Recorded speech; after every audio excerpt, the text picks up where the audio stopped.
me. Lived a lot of different places. I think actually that's one of the benefit. I've traveled a ton of places, but lived in a lot of places too. And like I was saying, I think things like make product people special is to hear about the origin stories of a lot of product folks, and probably why I find this tribe a tribe that I like being part of, and feel proud about saying that I'm part of. And even though it's hard to explain sometimes, what do you exactly do? But yeah, I used to be a organic chemist and attorney. Started out more in the reinsurance world, hurricanes stuff, building products, but I've done a lot of different products and services since.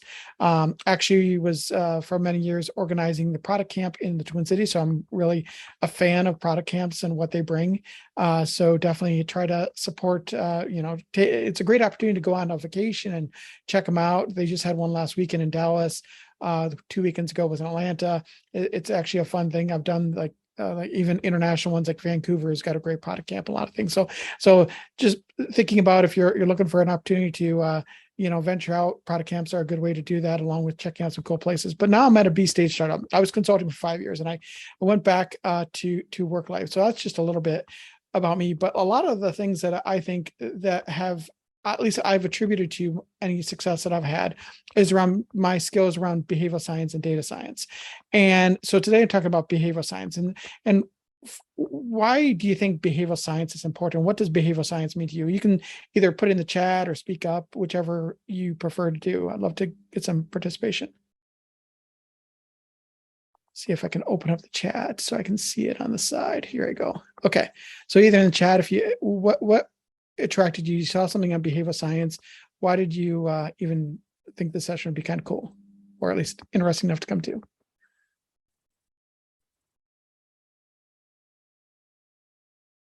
Yes, helps understand why people do what they do. Nudge theory, yes, definitely human-centered. Oh yeah, Bill. Hey, Bill. Drives people to do the things they do and or feeling behind their actions. Thought it's good to understand how people think. Yes, get an edge in marketing. Definitely a lot of behavioral science marketing for sure. Good and bad, right? Understanding what people are thinking when they speak. Excellent, great contributions. Yeah, I mean, it really, and I like to, reference like these memes, like why exactly did you do that, right? And you can be saying that, these are the two Bobs from, this is a movie now that's probably 20 years old. I'm probably dating myself a little bit, but even probably before I got into product, but the two Bobs, like sort of interviewing folks on their jobs, like to keep their jobs, their consultants that come in.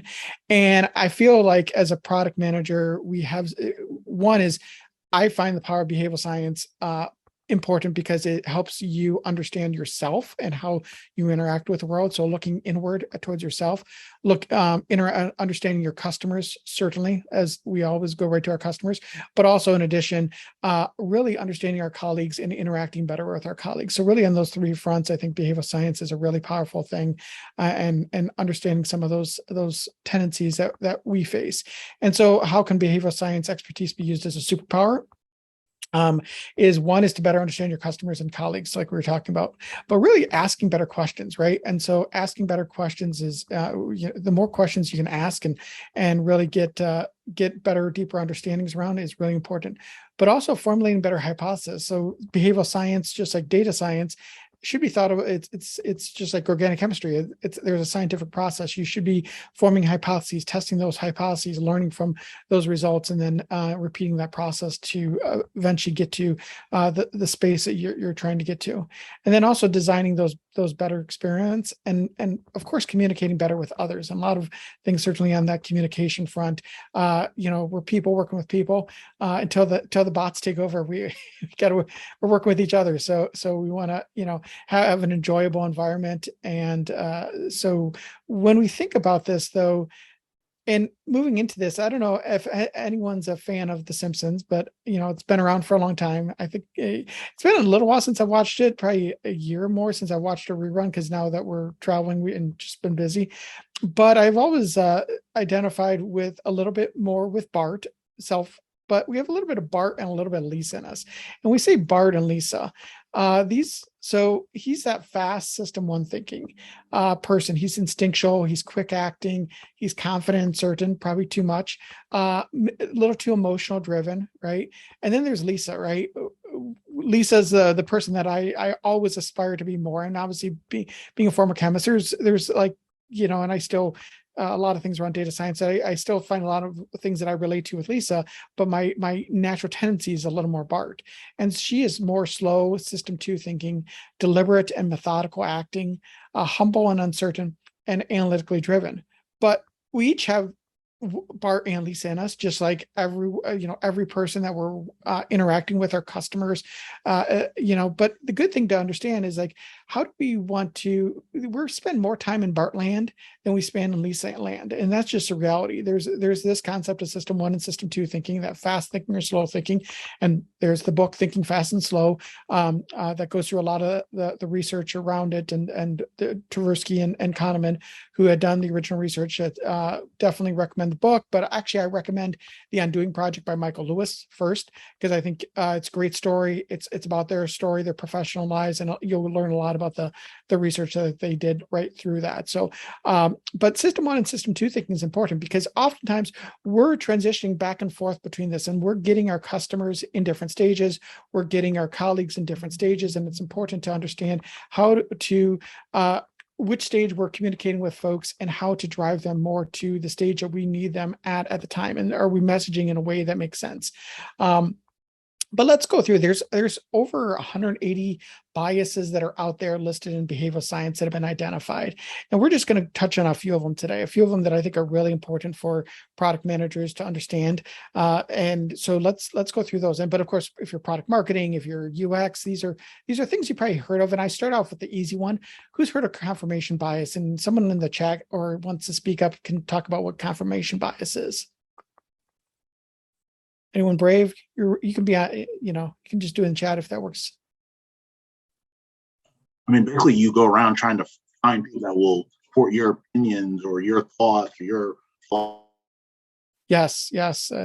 It's our natural. It's constantly like, hey, yeah, of course I'm right. Like I made that decision, right? Like let me find some information to make sure what I want to do, I'm going to get to. It's the thing we make fun of oftentimes executives for, right? It's very easy as product managers to say, hey, they're just trying to find data, support their opinion and things like that. And that's true. But that's understanding that confirmation bias. So, okay. So seeking out information, evaluating information, and making decisions on the beliefs and thoughts and assumptions, and sort of that predetermination. So of course, like seeking data or designing an experiment that more likely supports your view. This is a challenge. Like even the scientists have a hard time with this, right? I mean, we all have biases coming into the thing. So how can you really make sure you're designing experiments so that you're not just have a flawed experiment from the beginning and really, going to end up with a much more likely case with the results that you want. Something was your idea, so you're more prone to supporting it, of course. So how do we overcome this? Of course, one way to minimize confirmation bias is diverse teams, but really it's empowered and diverse teams. And so what that means really is, and this is the challenge. We had a good discussion on this a couple weeks ago in Atlanta and around this, and it's, when you think about that empowerment, and do you actually have a team that's empowered, and how do you earn that trust to make sure that you're more empowered, is just really important as a product team. And so if you're not trusted, your product squad is not trusted in what you're doing, certainly it's going to be really tough, and you're going to feel like you're just going to always be running through a buzzsaw. But part of that also is, do you have a good experimental design process to also overcome those biases too, and that you can also have others buy into that process? So that's really important. So those two things are really good ways to minimize confirmation bias, both in yourself, but also in the teams and squads that you might be involved with. Are there any other things that anyone else would add to that list of things to reduce confirmation bias?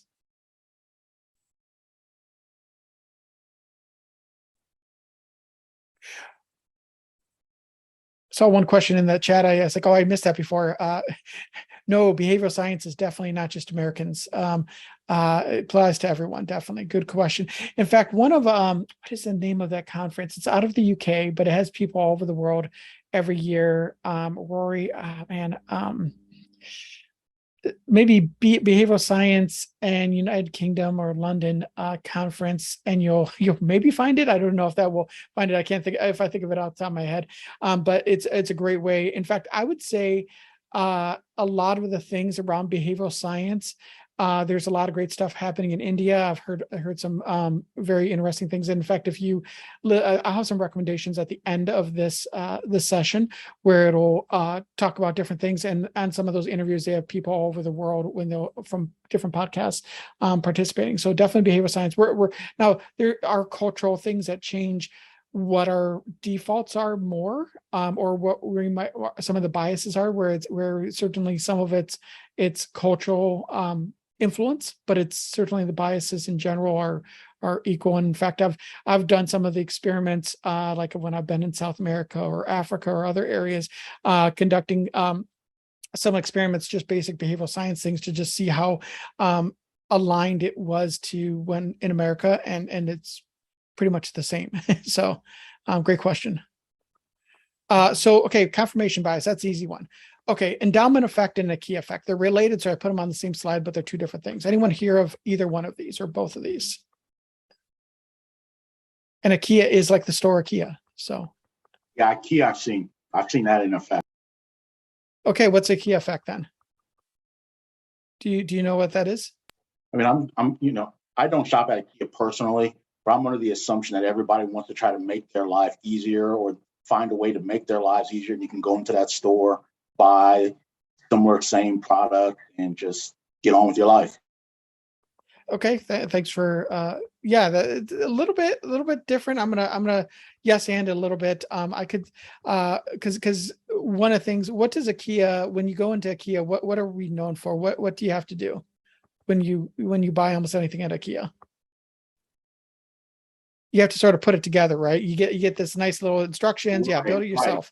Yeah, and so anytime you're yeah. And so anytime you start having to build something and put effort into it, you're already buying into it. So because it's almost like you've now you're almost leveraging that confirmation bias now, because you've already sort of like said, hey, I'm putting effort into it. Now I'm making this my own. I feel so I'm looking at it as more valuable. So, when you think about IKEA, just because there's other places where you have to, like, you have to build a bike or you have to do things, but IKEA is sort of known for having to put things together, but they don't make it obviously too difficult. But when labor is invested, then it leads to inflated product valuation. And so this is important, because when you think about this, getting colleagues involved in the ideation and planning process and feeling ownership early on, right? And so really, especially folks that you may struggle with sometimes, bring them in earlier and getting them to more likely be part of that building process so that they feel the ownership. And the other part of that ownership, so there's the struggle in actually building it, but then there's also endowment effect, which is actually, okay, we own this, like this is ours. And which is also one of the challenges of when you have a product that's out there. It's really tough to get rid of, right? It's tough to kill your baby, right? To kill your product. And the endowment effect really is just like, anything. When you own something, you're more likely to value it more highly. So they're related, but they're slightly different. Okay. Default effect. This is like just an easy one in the sense of, but it's something that I think, and I'm going to do choice afterwards, or at least one of the choice biases right afterwards. But as a product manager, I think we think about so much on the choice side of things, but one thing we really should be thinking about always is the default, especially when you like anything that you're building and how things are, how you're presenting it to customers. That default effect, guess what? Like, people are more apathetic. They oftentimes don't change the defaults. Generally speaking, the browser that's on your computer that comes up, the default you're going to keep, however the settings are, you're probably going to keep. So it's just, when you're given different options, we tend to choose the default. That's why things around like 401k have been so successful. When you default 401ks or organ donations, certainly, there's a variety of ways that this has been tested on sort of those nudge things of, somebody had mentioned nudge, and obviously, like, hey, how can we get people to save more? Guess what? We just default a few percent. And in fact, the next thing that people have been doing more is like defaulting an increase over time, especially with that has led to much better savings than 401ks. But then we think about it, how it can be used bad. So oftentimes we set defaults because we're looking at the bottom line and we're like, hey, yeah, I'm going to like automatically use my customers' data in whatever way we want. I mean, guess what? Like, you're much more likely to have people to share data in a way that they wouldn't have done if you had forced them to opt in. So you can use this behavioral science for what I'd say is less ideal options. But also like, how if your brand and your goal is to be a company and have products that people really love and cherish, then really, I think how you're setting defaults really should be something that's aligned with that perspective you're trying to put out to the world. And so having that opt-in, I wish to receive further communications is a better way. Set defaults with those ethical and preferred outcomes. But again, it's tough because I see even companies that I respect that start doing the scummy default changes with, especially on the marketing side and the communication side. It's, so again, understandable. Let's do a quick experiment here. So what I'm going to ask folks to do is watch how many times people have or pass the white ball.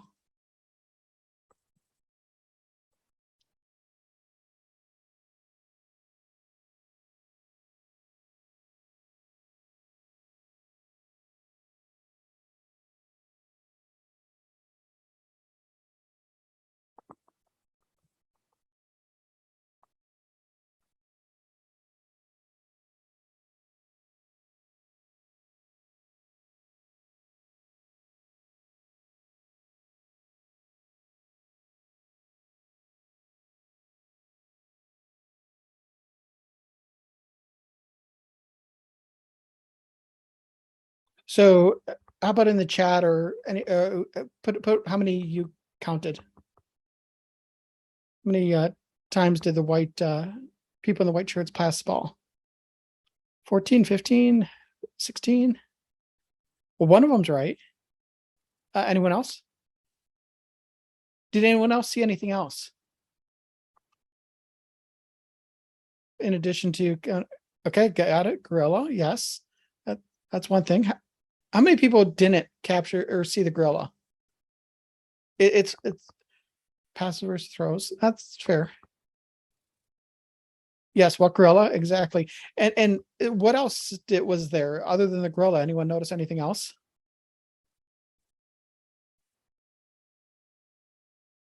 Here, let me keep playing this. The 16 was the right answer.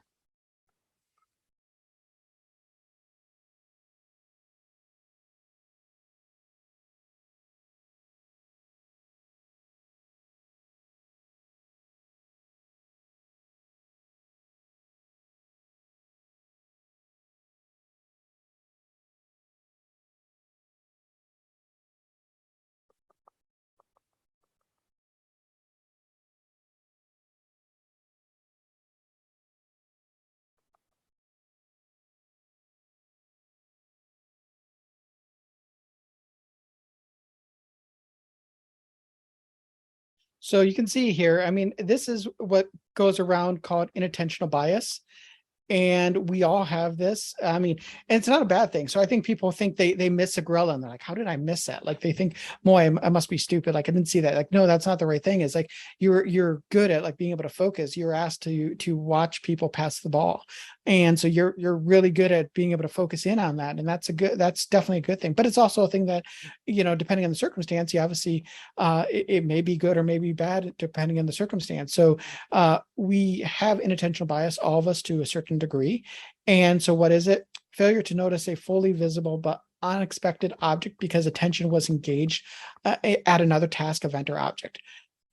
And we all know this, like, and to be honest, like kids take advantage of it, right? They know mom or dad is distracted and they're going to, try to ask a question, right? Like, so we learned this as kids and we certainly, you learn it, in life. We know about this, but then I think we sort of forget when we're actually forming our communications, how we're communicating with our customers, how we're designing our website, or how you're communicating with your colleagues. It really is important to think about that inattentional bias. For example, when you're updating your manager on your project right before a big presentation your manager is having on a different topic. Okay, that's probably not a good way unless you are just trying to be sort of scummy in the sense of like saying, hey, yeah, I told you that, remember, like you did this and like here I documented it, but like they probably weren't going to register it at all because they were focused on their next meeting. And you probably knew that. So mitigation techniques is one is providing information in multiple forms at multiple times. And it's also why marketing is always says, I think the current mantra still is like 7 times you need to get in front of folks to get that impression, but not also providing it in other forms or times that are clearly not helpful, is avoiding those types of cases when you're trying to provide that information to them when it's not helpful. So I think this is something as product managers, because we're so busy, we're just trying to like knock things out. We have so many different things. It is something that we oftentimes just accidentally do too often. Based on that, it's something I've really been trying to work on the last few years, both in my consulting and also in my in now that I'm also W-2 at a place. And the more you're better at this, the more effective you're going to be. You're going to realize over and over, and just consciously really thinking about those communication points. Choice is another really big thing on product, especially nowadays, because I think there's a lot of, as we're trying to make sure we're trying to optimize for everything, choice is certainly one of those things that's being optimized for. So choice overload, though, is a thing, and there's a number of things around cognitive biases and choice. And so what is it? It's consumers being overloaded with too much choice that results in inaction or paralysis. And I'm just going to go into a quick thing is, this is a jam experiment that was run. Now, when 40 choices were given, they were more likely to try the jams, but when there was only 6 choices that were shown, they were actually more likely to buy the jam. So really understanding what you're trying to measure for and experimenting for that is really important. Now, I know we're almost out of time. So one thing I want to make sure to do, I'm going to just run ahead. Here's some other biases that I definitely recommend reading up on. They're going to share these slides out. There's a link here that goes into a site where there's a lot more information. But in addition, and I have a slide here around some of the things like Walt Disney does around to leverage behavioral science. But what I'm going to do, make sure to hit on for folks, is this slide, because there's a lot of great information that's out there. I think this is just the start. You're spending a Saturday, so you're a dedicated person. You're ready, that person. It's probably going to go and leverage some of these things. So there's different websites, there's different books, podcasts, and of course, like if you are in the United States, I don't know if they have any in Europe yet, but there is some behavioral science type meetups in Europe. So either check a meetup for something, but in the United States, there's a number of cities that have what's called Action Design Network, where it's a behavioral science sort of get together, sort of like Product Camp, but it's very focused on that, on the behavioral science itself. And so definitely recommend that. And if you're wanting to get in contact with me, reach out. That's my email, LinkedIn, and Twitter.